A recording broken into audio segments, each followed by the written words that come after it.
And guys, this is called the Dragon Kill. Oh, I'm not sure. Whoa. Wow.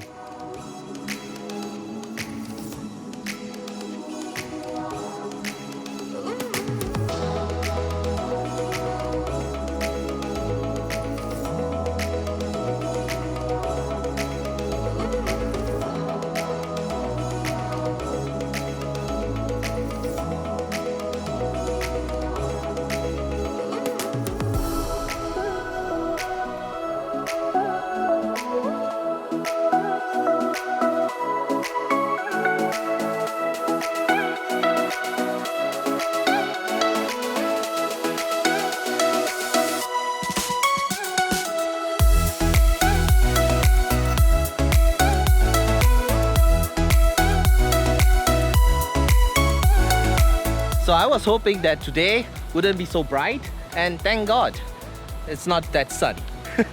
So straight from Sim Lim Square to Jurong Eco Gardens. Yes guys, we are now here at the wonderful Jurong Eco Garden. I've never been here before. This is the first time. And what is up you guys? I hope you're having a wonderful day. Today wasn't a planned vlog at all. I went to Sim Lim Square, I went to meet Dennis, and I decided to get the Canon 16mm f2.8. It's a new lens, and we're gonna talk about this lens and why I decided to get this lens. Oh, would you look at this place? Beautiful lake.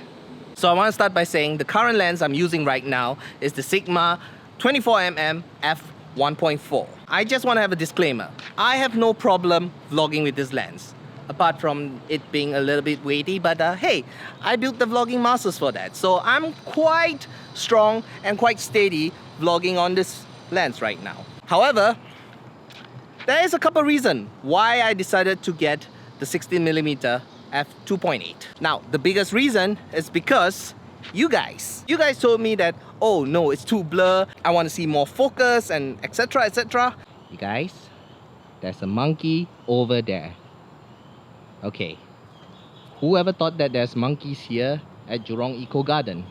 Hey, all I'm saying is that I'm happy with this background blur thing.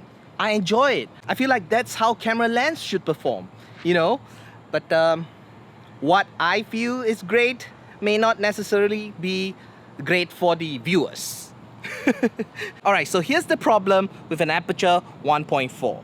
If I'm ever with Shaq or with Faiz or with Alex or with a friend, and if one of us, let's just say this, look at my hand.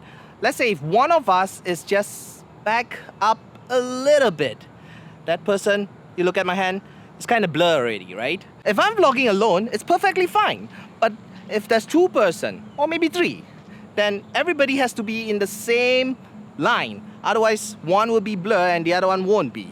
So vlogging alone with this lens is cool, but vlogging with friends, that's where the wide angle lens will come in handy, and they'll be in focus as well because it's no longer aperture 1.4, it's 2.8 now. Alright, so let me just switch to the 16mm, here we go. And now we are with the 16mm f2.8. I think it's kind of wide, isn't it? I don't think I need to reach out the selfie stick that wide anymore. Can come closer a bit. But man, it is so much more lighter. Way lighter. And that is also another reason, because it's so much lighter. With the Sigma, it has the adapter and the lens itself. Man, this is a heavy lens. But I really want you to see the difference between a 16mm versus a 24mm. I will still use my Sigma. I'm not saying I'm not gonna use it, especially at night, because at night you're gonna need more of this 1.4 aperture, a wider aperture. But during the day, well, because you guys want to see more, you guys want to see more background, you don't necessarily want to see it blurry all the time. So I get that, I understand. So just so you know, I love you guys and I listen to your feedback, and what you guys want, I give it to you. But now you can see, now as I'm walking at Jurong Eco Garden, you can see a lot more background. And I don't have to reach out my hand so far. I guess it's a win-win situation, right? I tell you guys, this lens is so wide, I don't even need to use the tripod. See? I removed the tripod and look how much space we have. That's how wide this lens is. And here we are at Jurong Eco Gardens. You can see a lot of construction work going on that building. But overall, a pretty decent park, I would say. Ooh. Nah, that's not off trail. See what I tell you guys? I was not prepared for a hike today. I'm in slippers. So really today, it's an impromptu vlog. And I don't know if I should do this. Okay, I am still gonna do it. Where does this lead to, guys? Whoa. Is this even a trail? I mean, I see water features. Oh man, just construction. More construction up ahead. I mean, if I'm being honest with you, this place isn't complete at all. Well, there's just a barricade at the back there, so I can't go any further.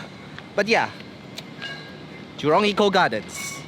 So this 16mm lens, it's a native RF lens. This is my first RF lens. When I mean native, I don't need an adapter to mount this lens on this camera. This is an RF lens dedicated for the Canon R systems. Or the newer cameras, or the newer mirrorless cameras from Canon. Man, this vlogging setup is so light.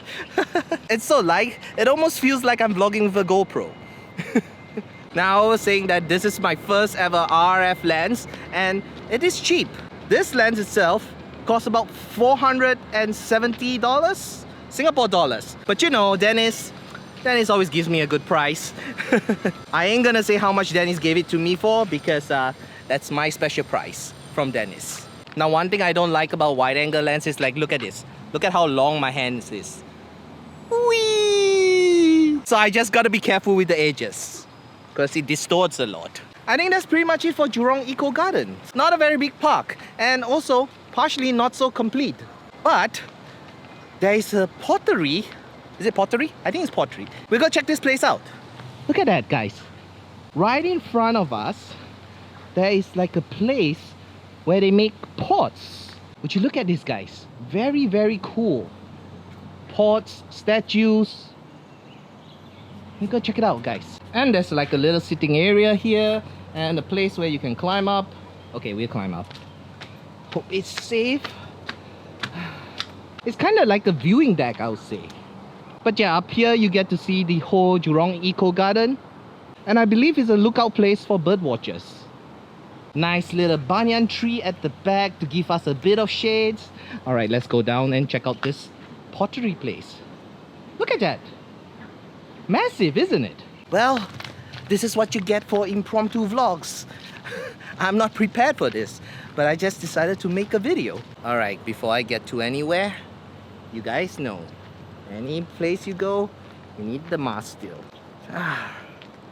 Whoa, look at that. I feel like this is a traditional way of making clay pots. Can we go in and have a look? Maybe we have a look. Wow. Oh, I've never seen this before in Singapore. All the bricks, all the pots. And guys, this is called the Dragon Kill. Oh, I'm not sure. Whoa. Wow. Oh, so this is, whoa, so dark in here. And you stretch out. Oh, another entry here, guys. Alright. How could I do this without using my light? Okay, going in. Whoa. Oh, this is cool, guys. This is so freaking cool. Wow. Who would ever thought, guys? And as you can see, look, they make so much pots here. This is legit, guys.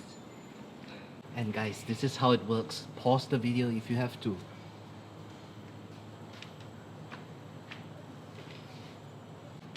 They even have a model of it. This is impressive, guys. I mean, who would ever thought that Singapore, we would still have places that make pots? I mean, who would have thought? Would you? Look at that. Crazy. I mean, you would think that Singapore is so well developed that all this talents and skills, you will only see it in the third world country. But no, we still do this, guys. I mean, look, from raw to like painted. Look at that. See? They're pretty well done. Look at all these designs. No way. Well, like I told you guys, if you don't come out, you would never discover anything. And today, I discovered this place.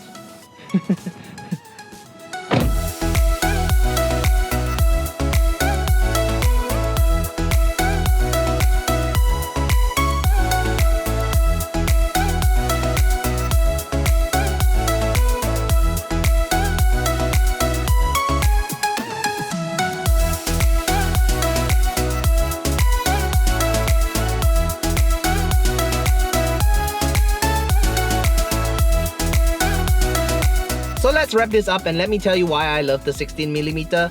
For one, it is super light. Super light. I think I'm gonna lose the vlogging muscles and be lazy if I keep using this lens.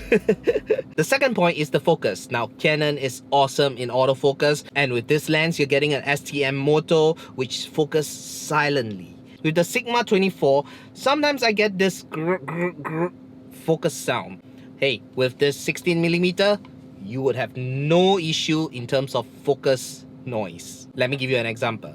If I go closer to the lens, like so, and I go far, you don't hear any You do not hear the focus moto at all. You do not hear it at all.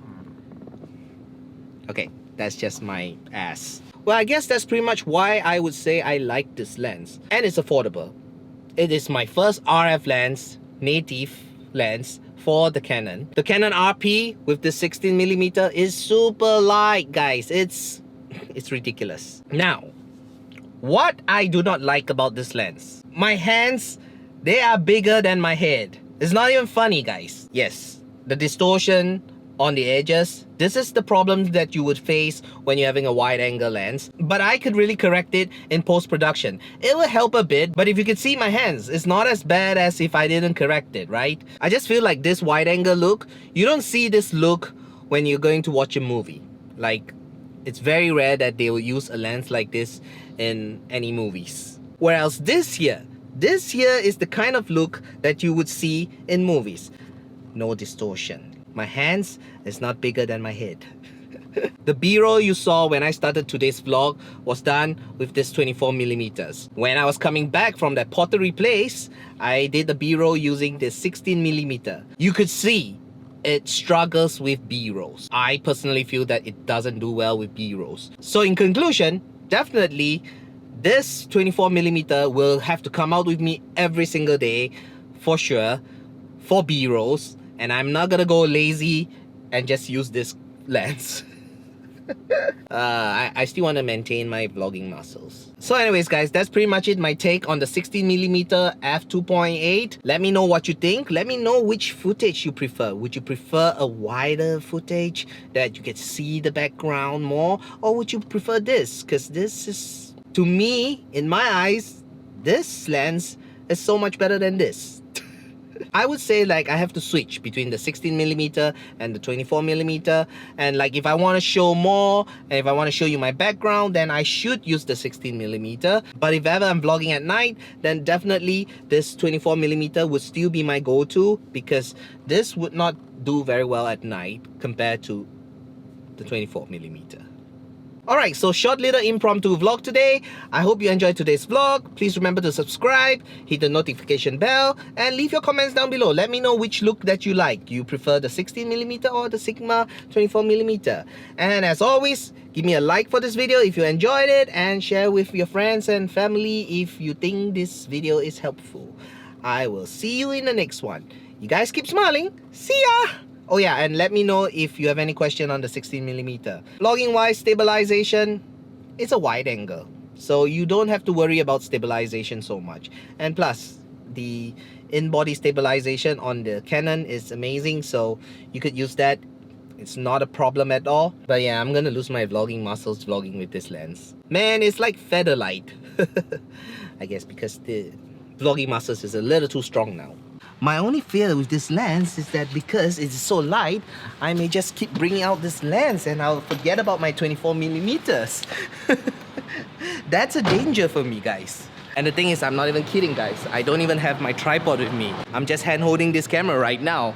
And man, look. Now this setup here is definitely the lightest full frame vlogging setup that you could ever have. I mean, it's really not that bad. If you can see, there is some sort of like a background blur. It's not like blur. It's not like the 24mm f1.4 blur, but there is some sort of blur. That's because you're on a full frame sensor, and the blur on the full frame sensor, well, it gets better. Now what's impressive is the focus distance. Look, I'm so close to the lens right now, but you can see my face is so distorted.